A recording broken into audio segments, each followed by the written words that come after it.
Today's summit activation is a very obscure summit that I've even got to look up. It doesn't have a colloquial name. It's just listed as W70/NE-212. It's a 6,140 foot summit I was able to drive most of the way up to. It's got 233 feet of elevation, going through this bushwhacking kind of. So I'm in Eastern Oregon, far Eastern Oregon, between Ontario and Baker City.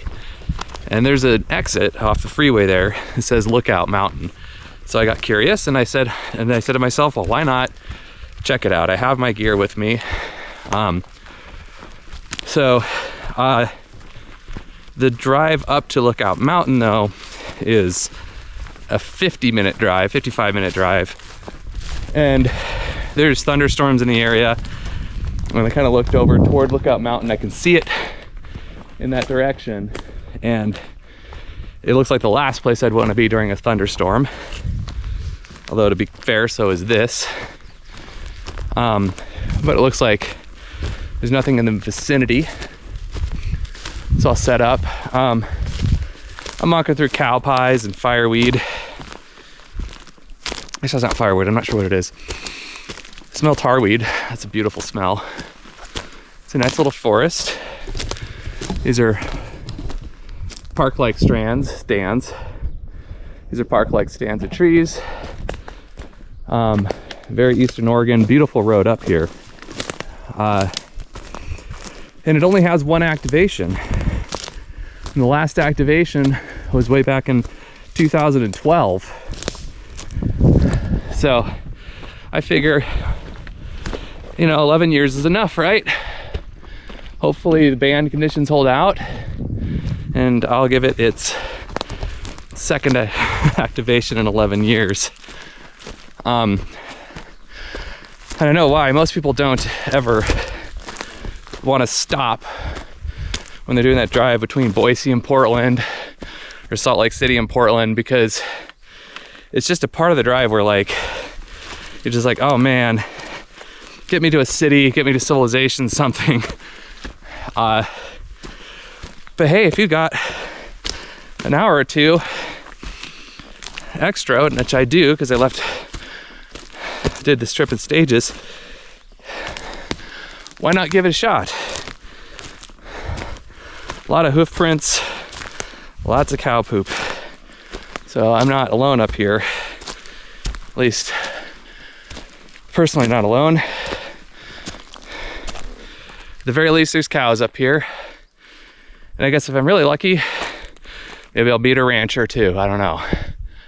But mostly I'm here because, yeah, I wanted to do an activation, but also just for my own sanity and activity, I need to get out of the car and do some walking around. So that's what this whole radio sport hobby's for, right? Give us an excuse or two to get out and explore. Well, I'd say that this view up here is pretty darn okay. So I'm gonna go ahead and set up here right on this nice little ridge line. All told, being about 35 minutes off the freeway and less than 20 minutes of very, very light bushwhacking to the top, I'll take this. I don't know if you'll be able to see it on the GoPro, but the Snake River is down there. So looking out over Idaho here, just the very eastern slice of Oregon, and then that's Idaho out there. And you can see there's scattered showers across the valley. So I'm gonna get moving quick. Hopefully none of those showers catch me. I think that conical thing over there is the Lookout Mountain proper that I'm not gonna go to today because I'm not making the time for it. Kilo Delta 7, Quebec Oscar Whiskey, CQ Soda. Kilo Echo 0, Yankee Delta November. Kilo Echo 0, Yankee Delta November, QSO. QSL. All right, I've got you as a 555 here up onto W70NE-212, QSO. Park number again one more time, please, a little slower. Yeah, the summit designation is Whiskey 7 Oscar / November Echo -212, QSO. QSL, thank you so much. I've got you 5'9". All right, thanks for the 5'9" and 7'3". 73. Alpha Delta 6, Delta Bravo, mobile. Alpha Delta 6, Delta Bravo, QSO. QSL, mobile in Southern California, got you 5757. Copy the 5'7". I've got you as a 5'3", 53 into Eastern Oregon, QSO. QSL, 73, have fun. Thanks in 7'3", Kilo Delta 7, Quebec Oscar Whiskey, CQ Soda. November. Go again. Again. Up 4, Whiskey, Bravo, November. Kilo Whiskey and then ending in November. Try again. Foxtrot 4, Whiskey, Bravo, November. Papa Whiskey Bravo November. Foxtrot 4, Florida 4, 1, 2, 3, 4, Whiskey, Bravo, November. Florida 4, Whiskey Bravo November, QSO. Roger, roger. All right, I have you as a solid 5'4", 54 into Eastern Oregon, QSO. Whiskey, Bravo, November. 57, roger. Copy the 57, copy the 57, 54, 54, 54, QSO. Roger, roger. Thanks for the 5x4. Thanks for the contact, 7-3. Thank you for the contact from France in 7'3", Kilo Delta 7, Quebec Oscar Whiskey, CQ Soda. November 0, Radio Zulu, QSO. QSL, you're 5'7" in Kansas. All right, copy the 5'7" in Kansas, and I've got you 54 into Oregon, QSO. QSL, thank you very much. 73. Thanks in 7'3", Kilo Delta 7, Quebec Oscar Whiskey, CQ Soda. It slowed down, so I'm going to QSY over to 40 meters and see if I can work it. There's thunderstorms in the area, so I might not be able to because of lightning crashes, but let's find out.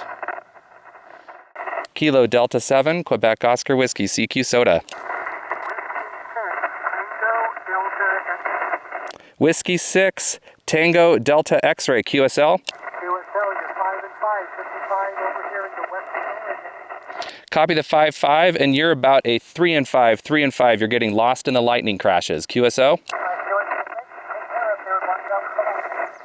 Absolutely. Thanks for chasing in 7-3. One last call. Kilo Delta 7, Quebec Oscar Whiskey, CQ Soda. Okay, I'm going to call that a wrap. I have... Okay, so on 2 bands, I did 20 meters and 40 meters. And overall, I have, let's see, 1, 2, 3, 4, 5, 6. I'm not actually counting them. But then look at this. I've got 12 QSOs on 2 bands. I'm going to say that's not bad. That's one of the reasons I set up the end-fed half wave was because I wanted to be able to just QSY really quickly between 20 and 40. I'm going to get myself out of here, though, because I kind of see a lot of what look like maybe are baby little ticks, baby ticks wandering around, or they could just be mites or something. But in any case, I've found ironically in places like this that have less people, there are more ticks. Maybe that makes sense. That people haven't come around to pick them up yet. And I didn't put on bug repellent. But the end-fed half wave seems to have worked just fine. The toroid is actually a little bit warm, huh? Yeah, putting that up my face. The toroid got warm, but certainly not hot by any means.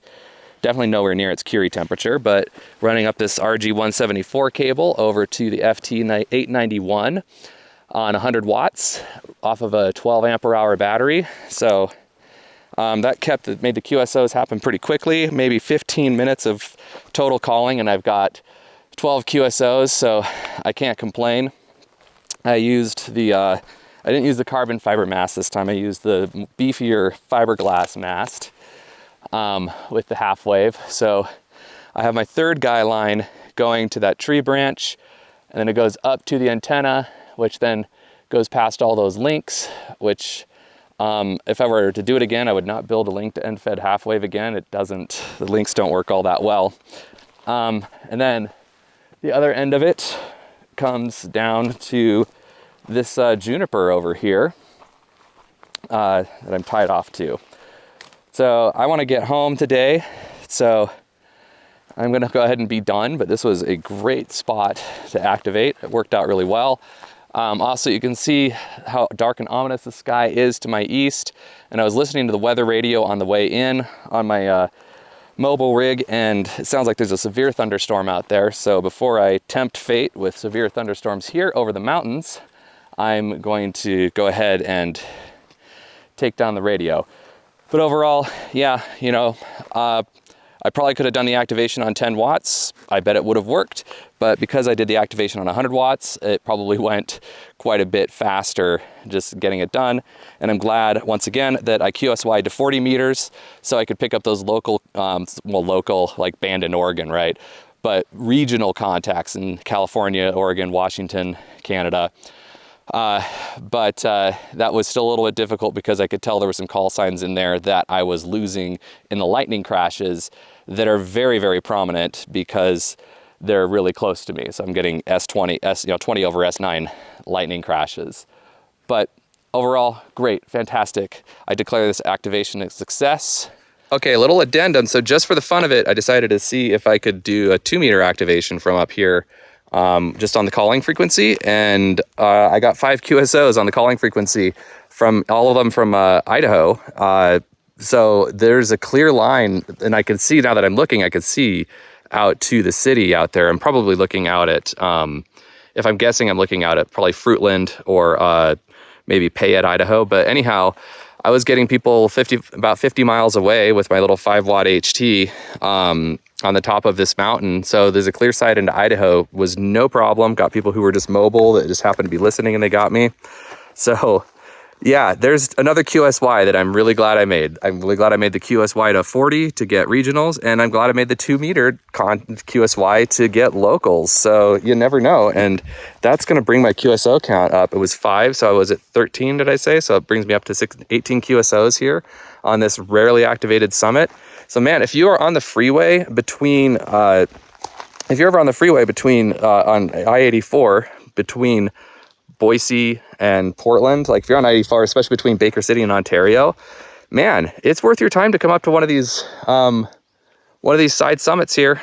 There's no reason, other than the remoteness, there's no reason to not try to activate it. There was no like any factor that was like a reason not to do this. So this was great. So with that, don't forget to like, subscribe, and share as always. And of course, get out there and go make some QSOs.